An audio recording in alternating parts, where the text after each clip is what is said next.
So welcome to बायोजन biology classes by Bhajan ma'am. और आज हम बात करने वाले हमारे नेक्स्ट लेक्चर की, यानी कि पॉलिनेशन की। Sexual reproduction in flowering plants के अंदर हम ऑलरेडी माइक्रोस्पोरोजेनेसिस और मैगोस्पोरोजेनेसिस की बात कर चुके हैं। माइक्रोस्पोरोजेनेसिस मतलब क्या हुआ? माइक्रोस्पोर मदर सेल से पोलन ग्रेन्स का बनना या माइक्रोस्पोर का बनना, that is called as microsporogenesis. और मैगास्पोर मदर सेल से मैगास्पोर का बनना, that is called as a मैगास्पोरोजेनेसिस।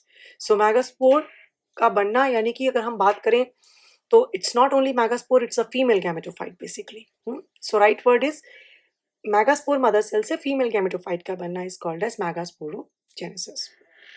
Now अब दोनों गैमेट्स तो बन चुके हैं, अब बात आती पॉलिनेशन की, यानी transfer of male gamete to the female gamete. So pollination is the transfer of pollens from the anthers to the stigma of the flowers. Pollination दो तरह की होती है, self and cross pollination. Self का मतलब क्या हुआ? अपने आप में ही। तो अपने आप में किस तरह से है? उसके दो मोड्स हैं, one is called as autogamy and second is called as geitonogamy. Now autogamy क्या है? Transfer of pollen grains from the anther to the stigma of the same flower। यानी कि अपने ही एंथर से अपने ही स्टिग्मा के ऊपर वो फॉल हो रहा है in the same flower. Of course flower is bisexual. This is a typical case of autogamy. और अगर transfer of pollen from the anther to the stigma of other flower but on the same plant, so that is the case of jitonogamy. Now third is the cross fertilization, means xenogamy or allogamy. Transfer of pollen to the stigma of the other flower and also on the other plant, but दोनों plant same species के होने चाहिए। So transfer of pollen grains from one flower to the stigma of the different flower of different plants but of the same species. Fine. Same flower, same species. Different flowers, same species. Different flowers, different plants, same species. तो ये आपके पास ये हो गया। Now ये तो हो गया हमारे पास क्रॉस। जब हम क्रॉस की बात कर रहे हैं तो क्रॉस पॉलिनेशन का मतलब क्या हुआ कि भी सेम स्पीशीज है बट डिफरेंट फ्लावर्स हैं आपके, और डिफरेंट ही प्लांट है आपका। सो किस केस में आपके पास क्रॉस फर्टिलाइजेशन या क्रॉस पॉलिनेशन होनी ही होनी है, श्योर शॉट है।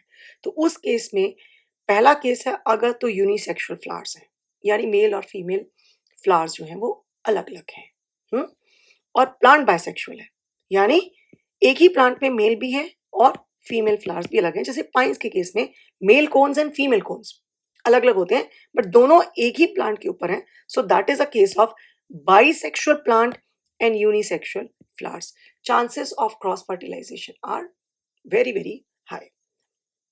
ओके, नेक्स्ट केस है प्लांट ही यूनिसेक्सुअल है। यूनिसेक्सुअल प्लांट का मतलब क्या हुआ? या वो मेल प्लांट होगा विद मेल फ्लावर्स या वो फीमेल फ्लावर्स के साथ फीमेल प्लांट होगा, जैसा कि केस पपाया गया का है। इसमें तो चांस ही नहीं कभी कभी कोई सेल्फ फर्टिलाइजेशन हो जाए, केस ही क्रॉस फर्टिलाइजेशन का है।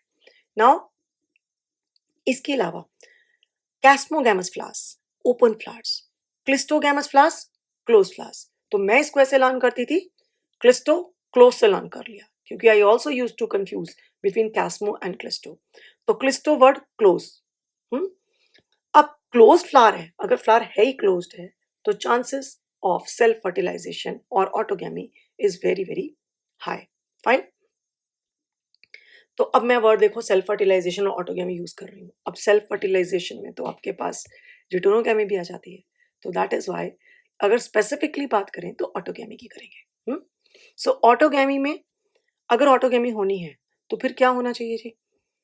होमोगैमी, यानी कि style grows to bring stigma in contact with ripen anther, यानी स्टाइल जो था वो बढ़ गया और उसका जो स्टिग्मा है वो राइपन्ड एंथर के कॉन्टेक्ट में आ गया। दूसरा केस क्या हो सकता है कि ये आपके पास स्टिग्मा है, जो फिलामेंट्स हैं वो इतने लंबे हो गए कि एंथर्स काफी क्लोज प्रॉक्सिमिटी में आ गए, या बिल्कुल की चांसेस आर हाई। तीसरे केस में क्या हो सकता है? कर्लिंग ऑफ स्टिग्मा, यानी जो स्टिग्मा है वही जो है वो इस तरह से कर्ल कर गया, आपका कर्ल कर गया कि भी जो एंथर्स हैं उसकी क्लोज प्रॉक्सिमिटी में आ जाएंगे। सो यहाँ पे केस क्या है कि भी हर हाल में दोनों की प्रॉक्सिमिटी पास होनी चाहिए और मैच्योरेशन टाइम भी सेम होना चाहिए, और आपस में अगर मैच्योरेशन भी है तो कंपैटिबिलिटी भी होनी चाहिए, तभी पॉसिबिलिटी है कि ऑटोगैमी होगी। ओके, मतलब होमोगैमी होगी। तो क्लिस्टोगैमी क्लोज फ्लावर्स हैं। इस केस में भी आपके पास अपने ही जो है पॉलिनेशन सेल्फ रहेगी, चांसेस ऑटोगैमी के ही रहेंगे, क्रॉस के नहीं होंगे। बड पॉलिनेशन, बड में ही पॉलिनेशन हो गई है, बड में पॉलिनेशन होगी तो अगेन श्योर शॉर्ट मैकेनिज्म आ गया, जैसे कि पी के केस में है, राइस के केस में है, वीट के केस में है। सो बड पॉलिनेशन यानी कि जब फ्लावर खुलने से पहले ही पॉलिनेशन हो गई। So in normal flower which open and exposes the anthers and stigma, complete autogamy is rather rare. कहता है ओपन फ्लावर्स में कंप्लीट ऑटोगैमी रेयर रहती है, लेकिन चांसेस क्रॉस के ज़्यादा हैं, और अगर होनी भी है तो ऊपर वालों में से कुछ ना कुछ, खासकर जैसे हमने पढ़ा कि स्टाइल और स्टिग्मा की लेंथ आपस में एक जैसी है, प्रॉक्सिमिटी है, या कर्लिंग होके उसके ऊपर आ गया है, या स्टेमन ही इस तरह से बेंड हो गया है कि वो चांसेस हाई हो गए कि आपस में मैच करेंगे। Okay, so autogamy in such flower requires synchrony in pollen release and stigma receptivity. तो there must be some synchrony and they must be close to each other. In plants such as oxalis, viola, that is common pansy, आजकल season है, Commelina, two types of flowers, cleistogamous and chasmogamous, दोनों तरह के मिल जाएंगे। ज़्यादातर क्लिस्टो नीचे को मिलते हैं, तो नीचे वाली साइड पे आपको क्लिस्टोगैमस मिलेंगे और ऊपर वाली साइड आपको ओपन फ्लावर मिलेगा। इसका एक एडवांटेज भी है कि पोलन को रिलीज होने का आपको ज़्यादा बेनिफिट मिलेगा। अगर नीचे ये होते, क्योंकि ये तो क्लोज है, इसमें तो होनी ही होनी है, तो चांसेस थे, बट यहाँ से ये चांस ज़्यादा है। Now what are the advantage of the self pollination और autogamy? Maintenance of parental character, clone copy आ जाएगा, प्योर लाइंस बन जाएंगी, आपको एक्सटर्नल एजेंसीज की जरूरत नहीं रहेगी, और ना ही किसी पॉलिनेटर को ट्रैक करने के लिए भी एक्स्ट्रा मैकेनिज्म्स डेवलप करने की जरूरत है कि नेक्टरीज बड़ी वेल डेवलप होनी चाहिए, फ्लावर्स बड़े कलरफुल होने चाहिए, and it also ensures seed production, fail safe mechanism, fail होने का चांस नहीं है। नाउ डिसएडवांटेज क्या है? इनब्रीडिंग डिप्रेशन आ सकता है, वेरिएशंस नहीं होंगी। Now this is about the autogamy, self fertilization के advantage or disadvantage. So now we are going to talk about the cross fertilization. Now cross fertilization में आपको कहीं ना कहीं external agencies की जरूरत पड़ेगी. So we have two different types of agents, abiotic agent and biotic agent.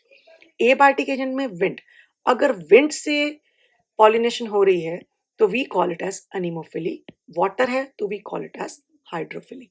biotic agent में insects हो सकते हैं, entomophily, bats chirophyly, snails melecophily, birds ornithophily, animals zoophily, जैसे squirrels हैं और भी काफी सारे ऐसे animals हैं, even elephant is also there. So pollination by wind is called as anemophily. Mode of cross pollination, transfer of pollen to stigma by wind. अब इसमें आपको क्या करेक्टर्स हैं? करेक्टर्स क्या हैं?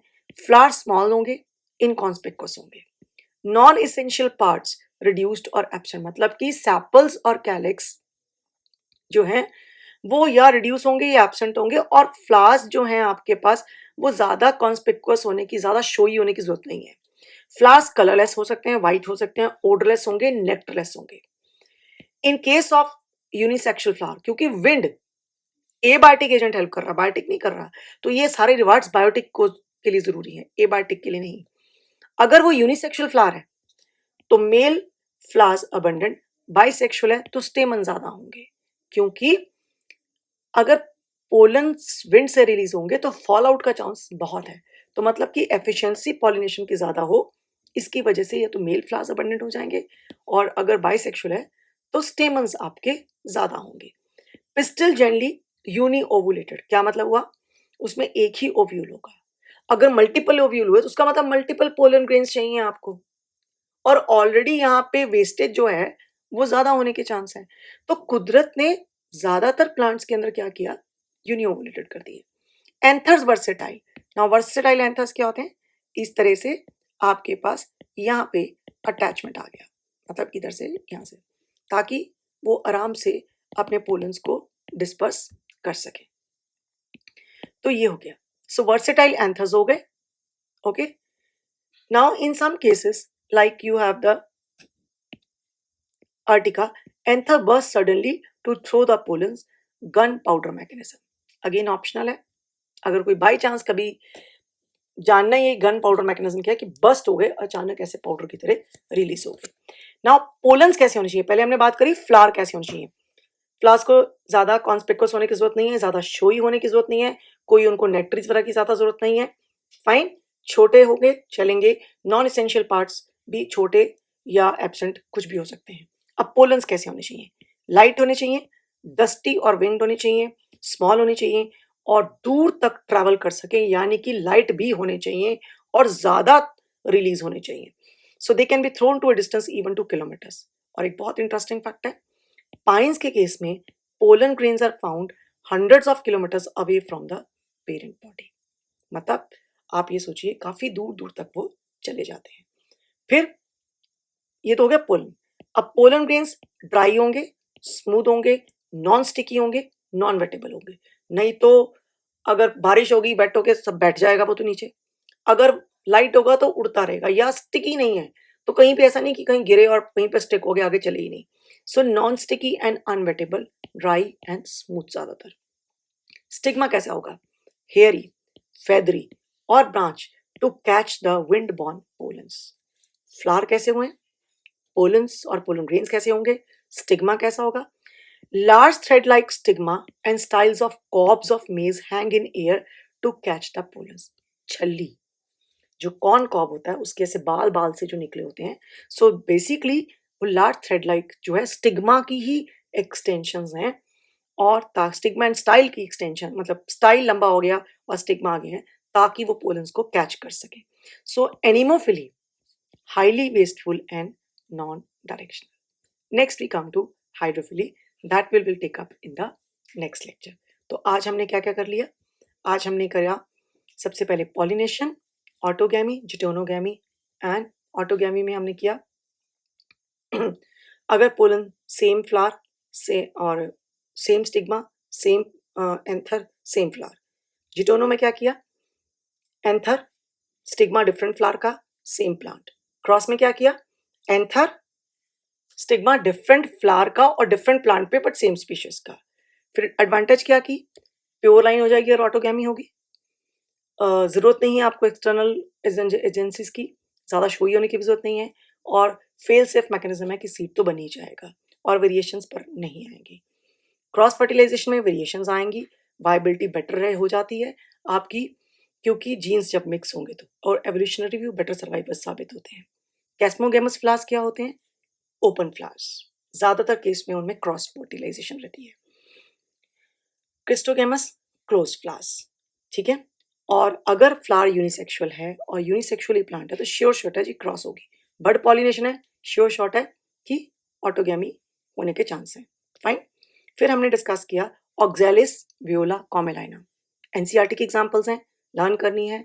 कैस्मो क्लिस्टो दोनों है, क्लिस्टो नीचे, कैस्मो ऊपर। फिर क्रॉस फर्टिलाइजेशन में ए बायोटिक एजेंट और बायोटिक एजेंट। ए बायोटिक में हमने एक अभी खत्म किया है, अनीमोफिली। फ्लावर इनकॉन्स्पिकुअस, ज्यादा कलर होने की जरूरत नहीं है, ओडरलेस होंगे, नेक्ट्रीज जेल, ऐसा नहीं कि हो नहीं सकते, ज्यादातर ये। Pollens dry, smooth, non sticky, non wettable होंगे। स्टिग्मा कैसा होगा, लंबा होगा। ओवरी कैसी होगी, यूनिनोकुलेट होगी। ज्यादातर इस तरह से होते हैं स्टाइल्स एंड स्टिग्मा, ताकि वो पोलन्स को आपस में अट्रैक्ट कर सकें। So that's all. So stay tuned for our next lecture. Any doubt, you can write us in the comment box. We will be happy to answer you because हमारा motive वही है कि हम बेस्ट ऑफ बेस्ट आपको दे सकें as per my knowledge of NCERT, आपके जो पिछले एग्जाम्स आए हुए हैं और आपकी जो एग्जाम्पलर कहती है, मैं बात पर बोलती हूँ, वो हमारे बेसिकली कोर गाइड्स हैं। Thank you very much.